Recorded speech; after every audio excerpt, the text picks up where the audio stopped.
Kesetiaan seringkali menjadi sesuatu yang paling berharga, tetapi juga paling mudah dikhianati.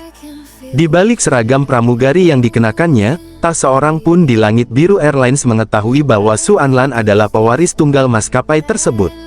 Ia sengaja menyembunyikan identitasnya dan memulai karir dari posisi paling bawah demi menjaga harga diri suaminya, Gu Junyu, sekaligus mendampinginya meraih impian. Selama 3 tahun pernikahan, Anlan selalu menjadi pendukung terbesar Junyu. Ia diam-diam membantu setiap langkah karir suaminya, bahkan menggunakan pengaruhnya di Dewan Direksi agar Junyu memperoleh kesempatan promosi. Namun, begitu berhasil menjadi kapten utama, Junyu justru berubah. Ia mulai memandang rendah Anlan, menganggap istrinya sebagai wanita biasa yang tidak memiliki ambisi, tanpa pernah menyadari bahwa semua keberhasilannya berdiri di atas pengorbanan sang istri. Puncak pengkhianatan terjadi di dalam kokpit pesawat AL-01, pesawat legendaris peninggalan mendiang ayah Anlan. Tanpa rasa bersalah, Junyu membawa wanita selingkuhannya, Shen Baiwei, untuk duduk di kursi kopilot. Saat Anlan masuk untuk mengantarkan kopi, ia menyaksikan Junyu sedang memasangkan sepasang anting berlian ke telinga Baiwei.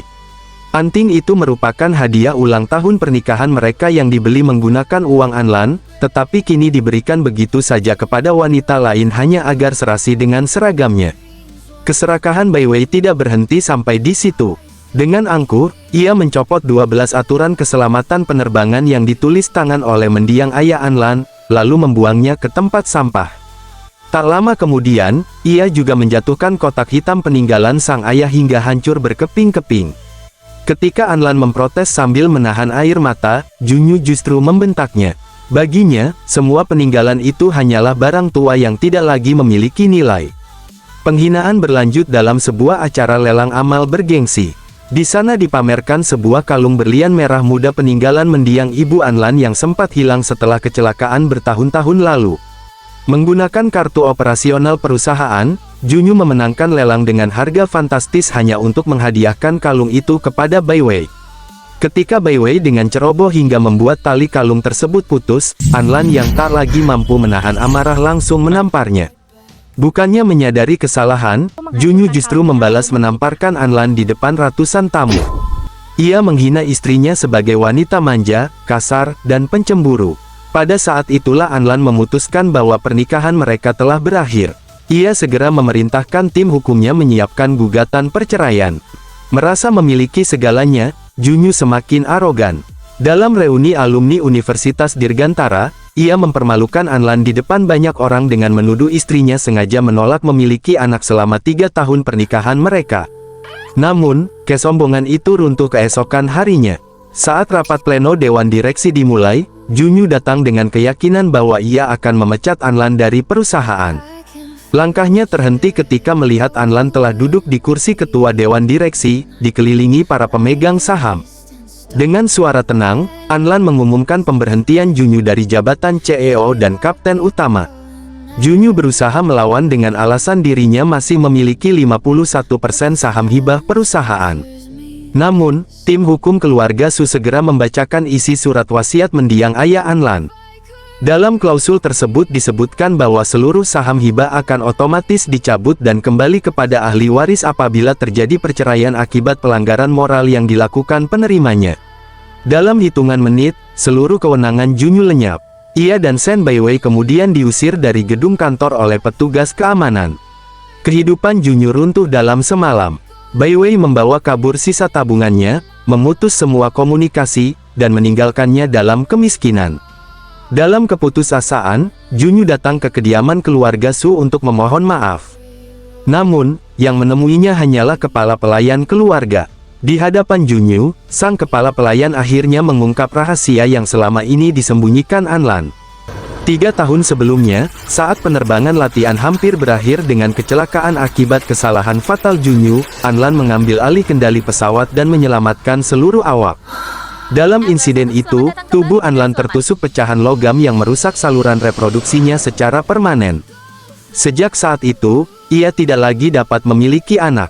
Meski demikian, Anlan memilih merahasiakan kondisi medisnya. Ia rela dianggap sebagai wanita mandul demi menjaga harga diri suaminya. Mendengar kenyataan tersebut, Junyu hanya mampu terduduk di depan gerbang rumah keluarga Su, menangisi penyesalan yang telah terlambat. Beberapa bulan kemudian, Junyu terpaksa bekerja sebagai pilot di maskapai pesaing, Fenging Airlines.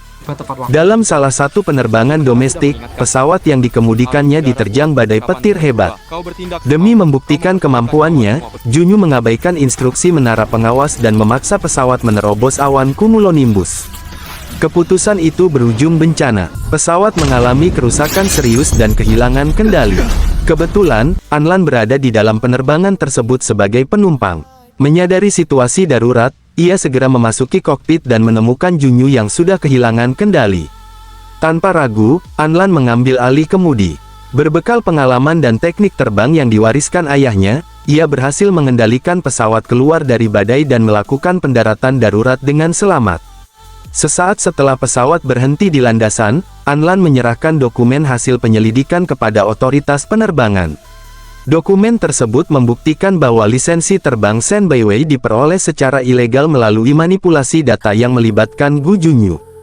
Keadilan akhirnya ditegakkan. Otoritas penerbangan mencabut lisensi terbang Gu Junyu untuk selamanya serta memprosesnya secara hukum atas kelalaiannya yang membahayakan ratusan penumpang dan keterlibatannya dalam pemalsuan dokumen. Shen Baiwei akhirnya ditangkap saat berusaha melarikan diri ke luar negeri dan harus mempertanggungjawabkan seluruh perbuatannya di hadapan hukum.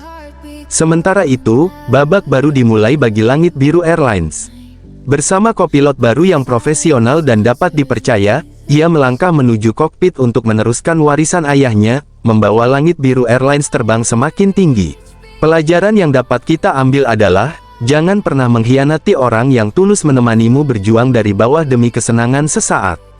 Kesabaran seorang wanita punya batas, hargai pengorbanannya sebelum dia memilih pergi dengan tegas. Hukum tabur tuai itu nyata, pengkhianatan dan keserakahan selalu berakhir dengan kehancuran total.